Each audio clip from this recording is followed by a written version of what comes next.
আসলে বজরা শাহী মসজিদে এসে একটা জিনিস লক্ষ্য করলাম, সেটা হচ্ছে যে এই মসজিদটা হচ্ছে 1741 সালে নির্মিত। মানে এতে বোঝা যায় এই মসজিদের বয়স হচ্ছে প্রায় 3.5 বছরেরও বেশি। কিন্তু একটা জিনিস লক্ষ্য করলাম, সেটা হচ্ছে যে এই মসজিদের যে এই মূল মিনারের দুই পাশে দুইটা ঘড়ির স্থাপনা, এই একটা ঘড়ির স্থাপনা এই পাশটা দিয়ে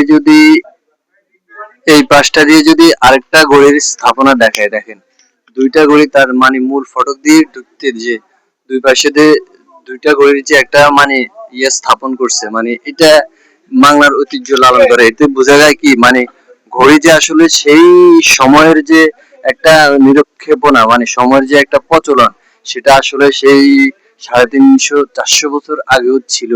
এই জন্য হয়তো মুঘল সম্রাটরা হয়তো মানে এই ঘড়ি দেখি কি প্রমাণ করতে চাইছিল আসলে আমি জানি না।